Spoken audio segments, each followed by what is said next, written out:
The United States has updated its travel advisory for India, warning its citizens not to travel to certain areas including Manipur. The state has been placed under level 4, which means do not travel. A level 4 warning has been issued for several regions of central and east India, citing Maoist or Naxalist insurgencies. For anyone reading about this news, it might seem just a normal travel advisory by a country for its citizens.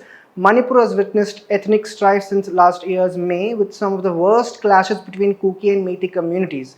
However, the violence has now de-escalated and the situation which was 1 year ago is much better today. Although rehabilitating the displaced victims and bettering the damaged social fabric will take much longer, but still in the current scenario, US releasing a do not travel advisory on Manipur reeks of propaganda. It's as if Washington wants the entire world to believe everything is still not alright in Manipur and the situation is dangerous. But one would then comment it's supposed to be a routine practice. Even India has issued a travel advisory for its citizens on violence hit Bangladesh. One has to look at it from a different perspective. For example, during the Manipur conflict last year, several US-based or US-funded organizations tried to spin it with a Christian minority persecution narrative.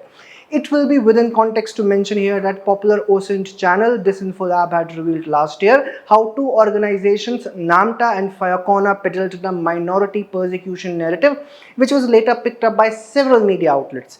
Then the matter was raised in the important places like House of Commons and then in EU Parliament. And next, some UN experts raised the issue. Both Fiocon and NAMTA involved a certain individual named John Prabhudas, a person with known links to the Pentagon and several US government officials. Directly, the US is only issuing travel advisories or its ambassadors making critical comments on Manipur. But indirectly, an entire lobby is fanning the Manipur conflict, portraying it with their own narrative. And the lobby is being run from the United States. As an Indian, does this prick you up a little bit? When the situation is calming in Manipur after lobbies' attempts of a certain narrative portrayal, now the US issues a travel advisory for its citizens to not visit Manipur. Do not be surprised if in the next few weeks or months a new lobby gets activated on Manipur.